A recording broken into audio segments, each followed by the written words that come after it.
Satanás tuvo su momento. Ardor de iglesias. Era 1992 cuando tuve amplio conocimiento de aquello. No me sorprendió tanto. La guerra del Golfo había mostrado con crudeza en los televisores que Satanás podía ir a horcajadas de los misiles y arrastrar lo que sea a sus infiernos.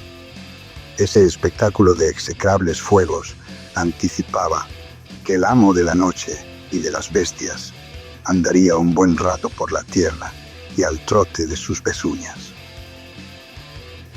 Hacía años que era un metalero a rajatabla y un ávido lector de revistas de rock y de metal. Pelo musiquero para nutrir mis habilidades con la guitarra, metal, Madhouse, la española, Popular 1, la Popu, y la inglesa, Metal Hammer, entre otras tantas. Vivía solo, estudiaba artes marciales como una carrera a seguir y recorría todas las disquerías y las librerías posibles, especialmente las de Mar del Plata y Capital Federal. De esas revistas recuerdo algunas notas en blanco y negro acerca de ancestrales iglesias que habían ardido con voracidad hasta esparcir sus cenizas y sus fantasmas al cielo helado de Noruega.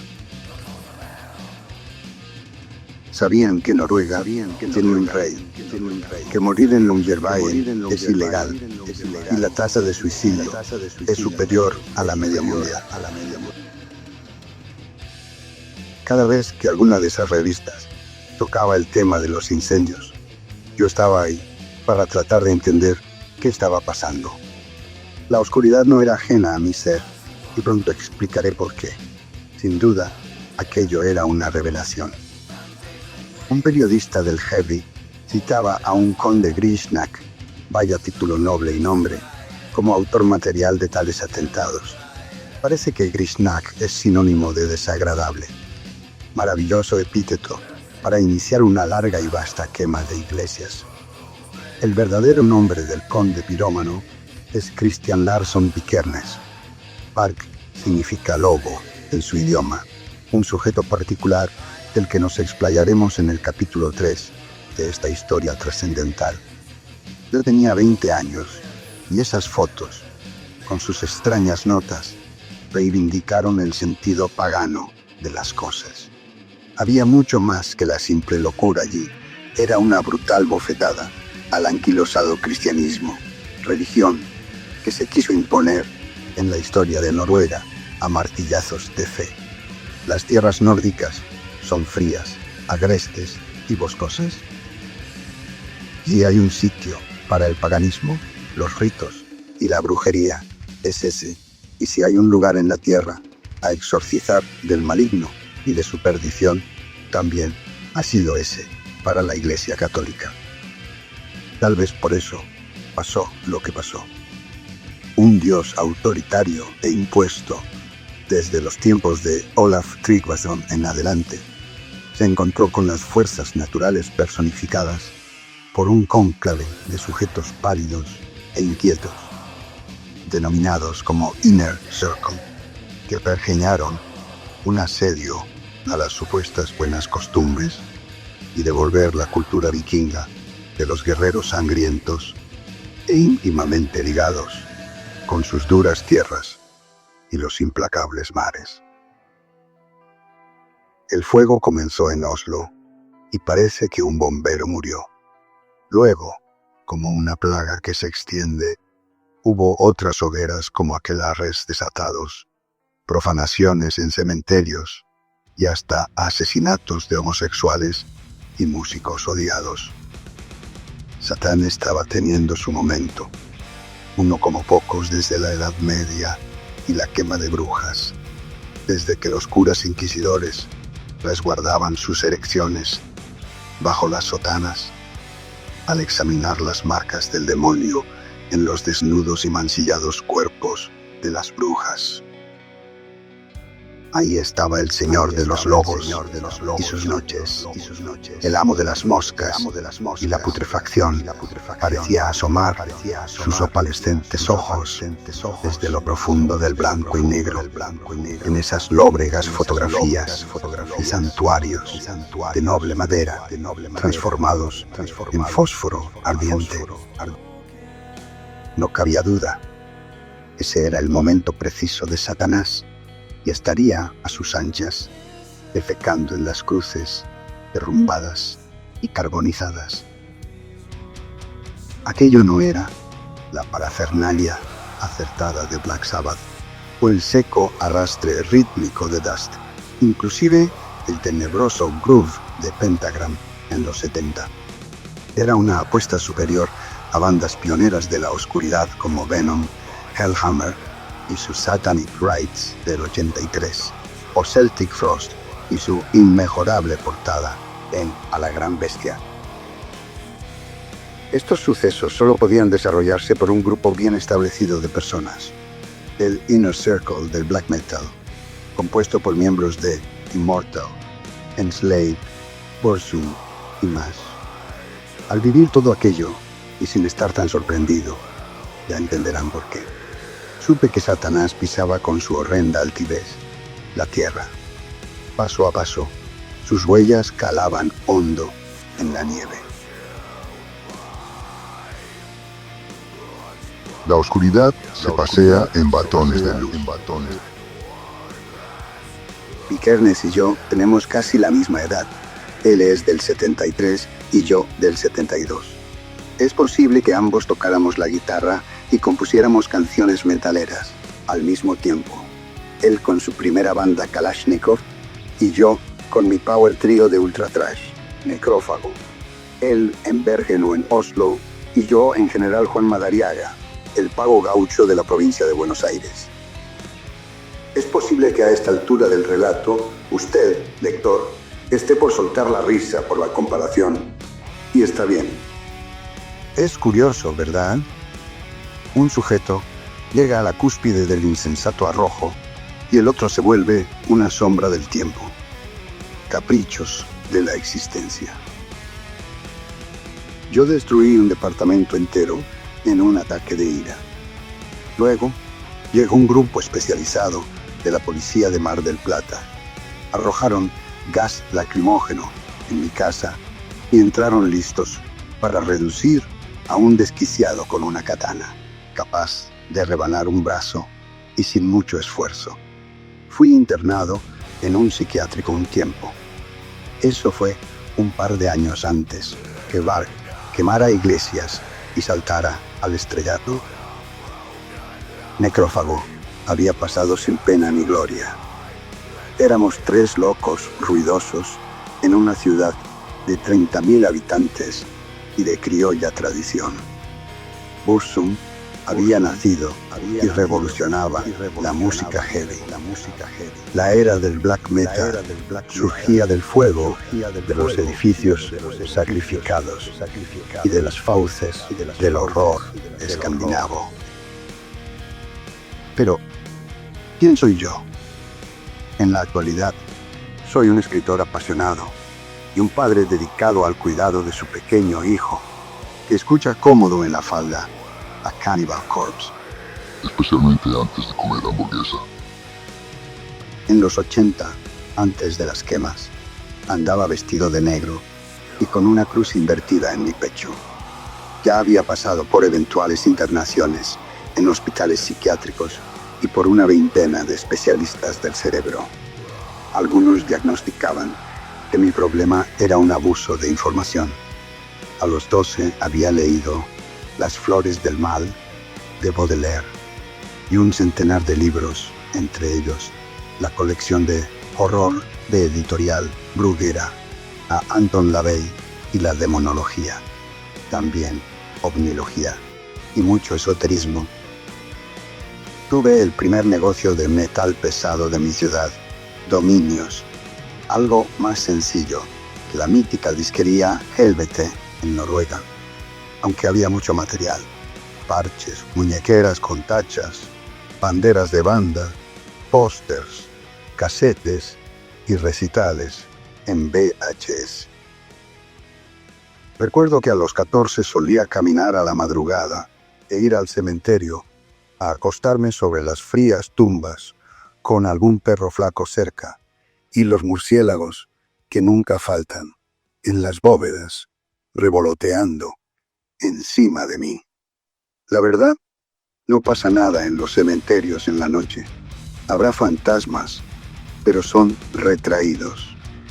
Lo bueno es la amplitud de la luna y el indestructible silencio que invita a dejar el cuerpo y fundir el alma en la penumbra. Mis compañeros de necrófago eran Camel en el bajo y el chileno en la batería. Yo cantaba con voz gutural y tocaba la viola como un enfermo. El chileno iba y venía a ver a sus parientes en Chile y se empapaba de la movida extrema de esa franja transcordillera, mientras que yo me preocupaba por incrementar mi colección de música. Viajaba regularmente a la meca del metal, la angosta disquería Excalibur, en la Valle al 700, en la peatonal de Capital Federal, además de otros particulares locales en las galerías marplatenses, como el inolvidable Jamaica de la familia del boxeador Ubi Sacco. Allí compré a la madre del boxeador constrictor de Alice Cooper, Join the Army, The Suicidal Tendencies y Fresh Fruit for Rotting Vegetables de los Dead Kennedys. Recomendaciones de la señora de 65 años. Yo quería discos de thrash death, pero le hice caso a esa dama mayor con mirada abisal. Lo mejor de esa tremenda época del metal, entre el 85 y el 95, fueron las bandas chilenas que traía como novedad mi compañero de banda. Acá está lo último de Napalm Death y Obituary, le decía yo, y él me pasaba los demos de Torturer, demo 91, con Kingdom of the Dark, en su versión más brutal. Undercroft, Demons Awake, Revenge is Near, y Criminal, Forked, 1992. Bandas abrasivas y adelantadas que junto a Atomic Aggressor la rompían sin una pizca de piedad en los recitales. Algunos citan a Parabellum como los iniciadores del black metal, y coincido en que era una banda muy pesada y ruidosa, tanto como el primer Sepultura o Sarcófago de Brasil. Pero debo insistir que la movida chilena de aquellos primeros años del Death Black era sorprendente. Desde los carteles y logos de las bandas, hasta la impronta oscura y agresiva de las mismas. Tal vez no era el black puro de Dark Throne u Old Funeral, pero eran cabalmente satánicos y espeluznantes en sus machacantes sonidos. Esto lo cito a modo de reivindicación de esas bandas, que eran muchas más, por cierto. He sido testigo de ese momento histórico, y también en mi programa de radio La Usina Rock, que tuvo varias temporadas, lo he mencionado sin descanso. Death, thrash y black, en sus principios, se mezclaban bastante. Y si las voces de Burzum eran desgarradoras, pues escuchen el primer Torturer. Es algo fuera de este plano de la existencia. A decir verdad, estaba alienado por aquella movida ultra pesada, y a partir de allí toda mi vida he escuchado esa música, desde Sinister, Deicide y Pestilence, hasta Satyricon, Emperor o Impaled Nazarene. Una realidad de sónica plenitud oscura, en donde formé bandas de thrash trepanador o black metal como El Célibus, Madariaga, Blasfemias, Ayacucho y Cetrotrax, Quilmes. ¿Quién me lo va a contar? Lo he vivido como protagonista. La oscuridad se pasea en batones. Esto afirma que dentro de lo supuestamente bueno está lo supuestamente malo. Mi madre era católica, apostólica, romana, y me llevaba cada domingo a misa. Insistió tanto con la religión que terminé detestándola, pero antes fui miembro del grupo juvenil de la iglesia. Claro, aquellas vestales rubias que cantaban hosanas, no sabían que entre las ovejas merodeaba un lobo.